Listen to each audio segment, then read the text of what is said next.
You're vlogging with Walter. What's he doing today? You can bet he'll have something to say.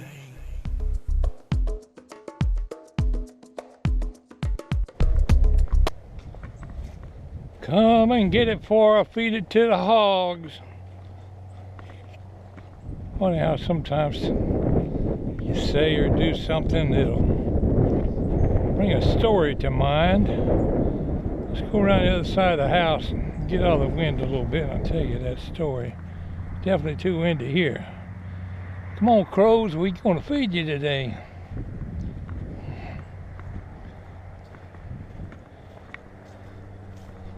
Might be windy around here too. I'm hoping this is the leeward side of the house. Yeah, saying come and get it before I feed it to the hogs brings a story to mind. Not all stories turn out pleasant in your memory. This wasn't a particularly pleasant time in my life. I was in the 3rd grade. My parents were divorced, separated. And at the time, my brother and I were staying with my mother. She took up with a fellow named George Wright. I think they got married, I don't know. But he hauled us up to Aiken, South Carolina. We were there just about the entire, well, we was there a good year. And I was glad when that little episode ended, but that might be what led me to winding up in my father's custody down in Florida. But that's neither here nor there. I'm getting off the story. My brother was 1 year younger than me.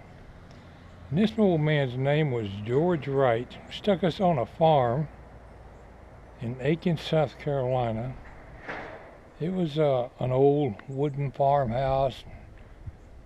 Didn't even have paint on the walls. It was a gray, old antique looking house, grayish wood, oak I guess it might have been, I don't know.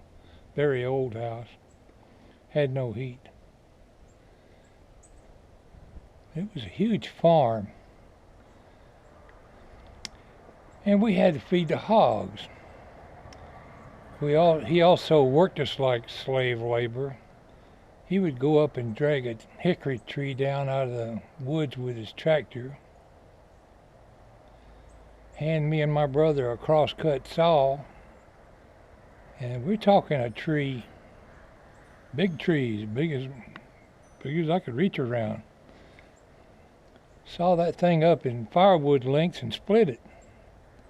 And me and my brother spent a lot of time out there pulling a cross-cut saw and chopping with an axe. A couple times we got involved with butchering a hog. Now that was a trip that I don't think was set too good with some kids nowadays.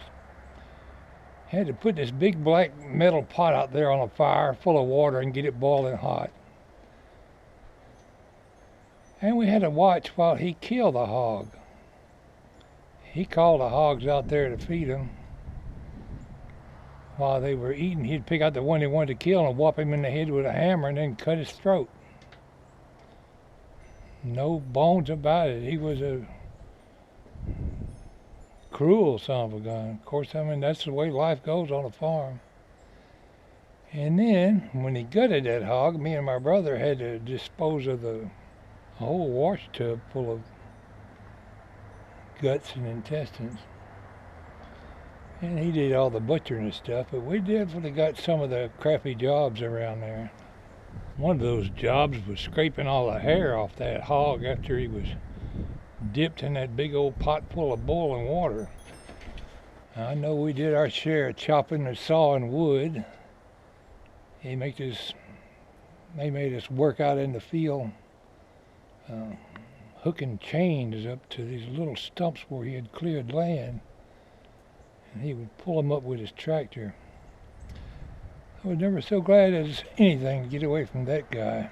He's the one I told a story about some time back, about stealing my Red Ryder BB gun. I'll put a link to my Red Ryder BB gun story in the bottom of the description down there. And like I say, not all stories that I tell are pleasant, and that's certainly not a pleasant time in my memory. But we're probably a better person for it. I probably am. My brother's no longer with us.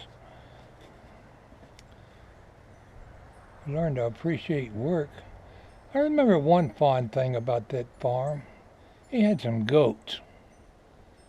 And one of them was like my pet. That little goat followed me everywhere. He would meet me when I got off the bus from school. I'd always bring him home some orange peelings or something from school.